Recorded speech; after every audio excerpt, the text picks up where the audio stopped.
Okay, today is Tuesday, 11th of March 2025, 11 a.m. Temperatures about 22 degrees centigrade, is what, 72 Fahrenheit. The warmer spring weather has started, and maybe we'll get up to 26 degrees in the next few days. But probably there's going to be at least one more cool spell later in March. Anyway, some of the MEDAKA are starting to produce eggs, but some strains still appear to think it's not warm enough yet. Last year I did a couple of videos about MEDAKA DIY stuff, and maybe I thought I'd give a bit of an update on a little bit more DIY stuff. Basically, I try to improvise things by either recycling bits of material that got lying around, or using very cheap materials if I can, whatever I can find. And I'm happy pottering about, improvising with things like this outdoors in when the weather is pleasant. So first I'll have a look at floating plant barriers. I used to have bits of small diameter plastic pipe like this in these round tubs, and it would float and keep the plants either one side or the other. I'd have the whole width of the tub, and I'd make it float by putting some bits of closed cell foam inside and just pushing it through with a bit of wire. The closed cell foam I use quite a lot. It's comes off an old plastic play mat for children. I cut bits off and use it on anything that floats, just with a piece of scissors, can cut off bits, whatever. For example, I use that as in when I make the DIY spawning mops. Just use that as a float to keep the mop upright in the water, and in rectangular tubs to keep the floating plants in one place. I sort of used to make these. It's just bits of sort of corrugated plastic. I think you can buy big sheets of it for yard signs. It floats, and just staple it together, and there we are. So that's what I used before. That's what you would see in previous videos. But then I came across some offcuts of plastic tube like this, and that's what I use everywhere now. So this is what it looks like, and I just join it together by connectors like this, and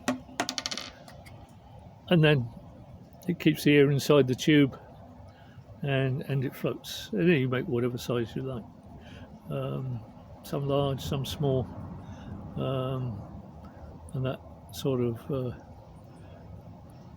keeps all the floating plants in a much better location.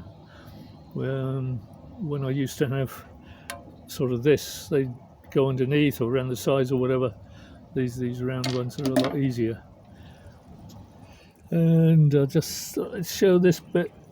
I keep these floating circles in place by a bit of airline tube tied onto a stone, and fix it to the side of the tub, and then that just keeps that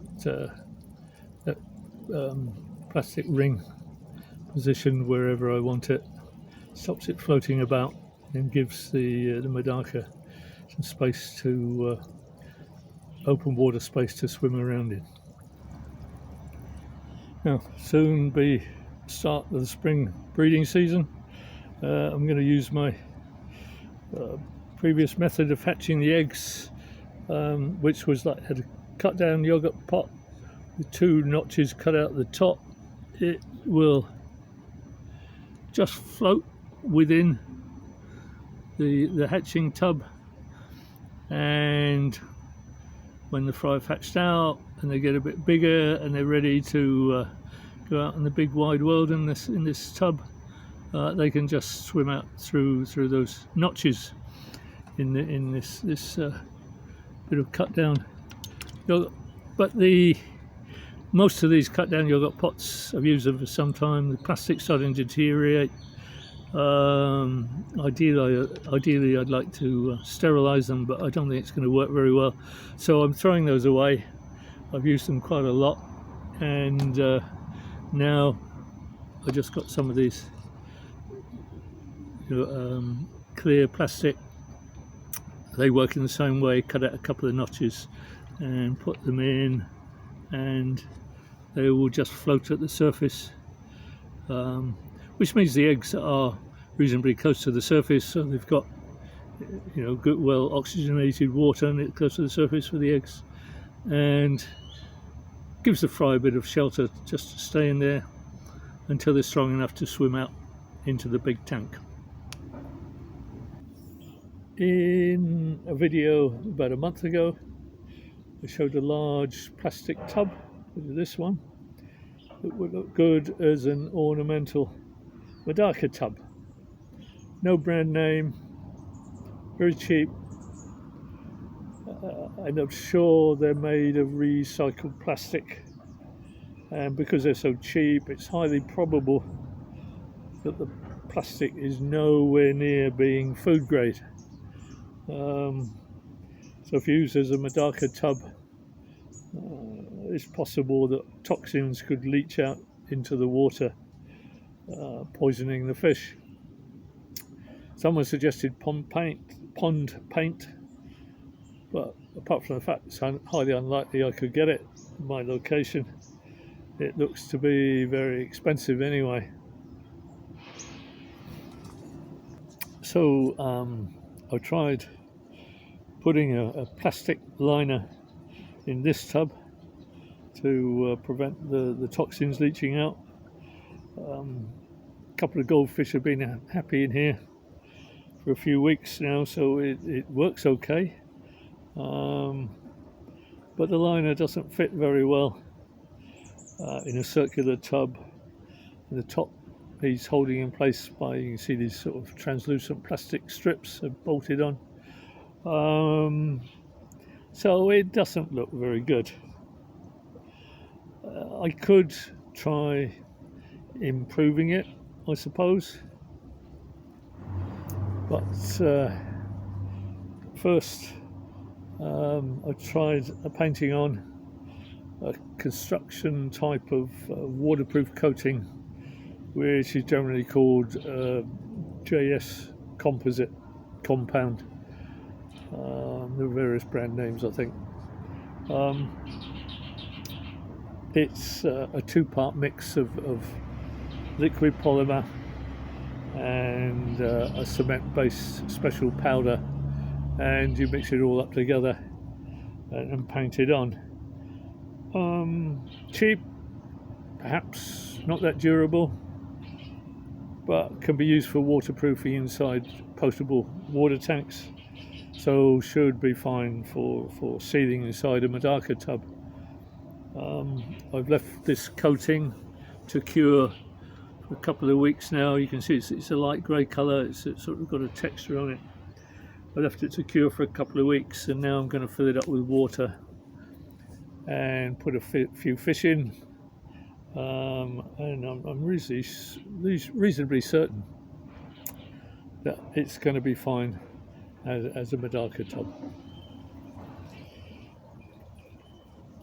In that same previous video about a month ago, I showed I have 3 more of this type of glazed earthenware pots, but I still got plants in them, and I want to convert them into some more MEDAKA tubs. So I've remove the plants from this tub here. Now I need to seal the holes at the bottom. So originally, these didn't have any holes. When I made holes, when I put the plants in, you can see the hole down here, quite big. See all the way through, my hand underneath. And I patch up these holes using 2-part epoxy putty. There's quite a few different brands, types available. I don't know what this one is. You've got part A, part B, black and white. You cut off equal parts of A and B, mix them together with your hands. You've got to sort of knead them together until they get a uniform grey colour, and then just push it into the hole as much as you can. It's going to take quite a few layers to do, but eventually I'll get it watertight. So I got this epoxy putty, black and white, about equal amount. Now there's the hard work of just mixing it together or kneading it together. Some plastic, it's not toxic on your skin, so usually I wear some rubber gloves, and got to knead it and knead it and knead it until it all mixes together to a uniform grey colour. And there it is, all mixed together. I'll go and try putting it on fill up the hole in the tub. This video might be this bit of the video might be a bit disjointed, but never mind. So there's the hole, there's the epoxy. I'm going to put the camera down while I just sort of try and push it into the hole, around the hole.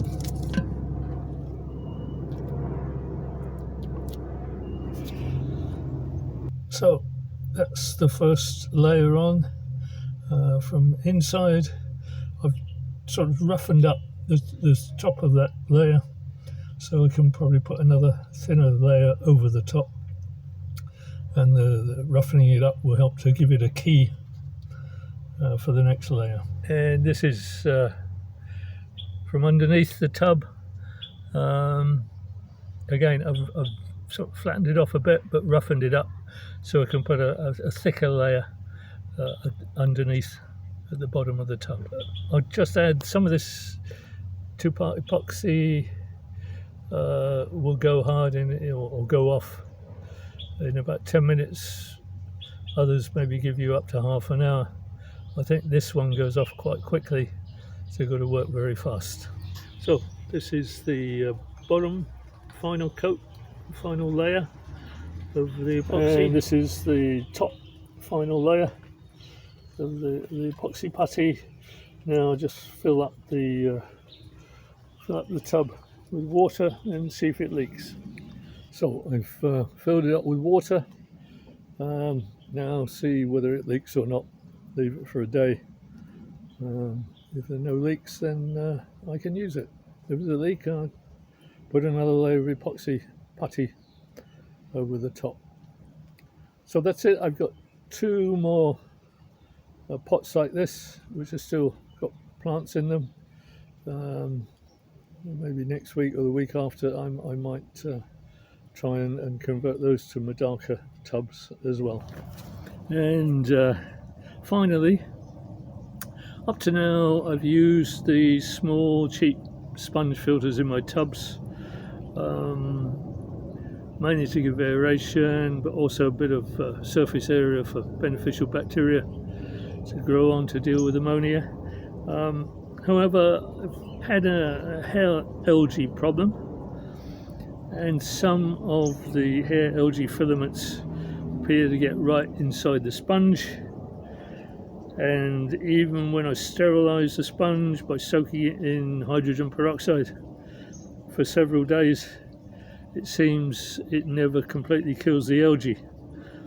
I put this back in the tub. Within a few days, the algae has started growing again. I've had these sponge filters quite a long time, and if they can't be completely sterilized, it's probably a good idea to phase them out.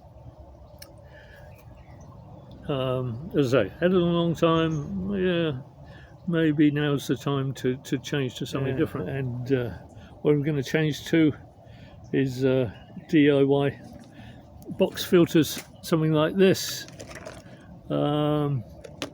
It's a cut down water bottle, a bit of electrical conduit, which I've got already, and some cheap, filled it up with some cheap ceramic rings. Now this is all mainly sort of recycled stuff. Let's say, you know, I got water bottles like that. I can cut down. I've got you know, bits of conduit like that. One about 20 mm, I think the one was 25 mm. The bottom bit just I slide on just to allow. Let me put that there. Just to allow an air stone to slide right down in. Like that. It's down at the bottom, and then there's like a little chamber down the bottom. Drill some holes in so the water can go in through the holes and up through the airlift and out the top. So that's it. That's that bit.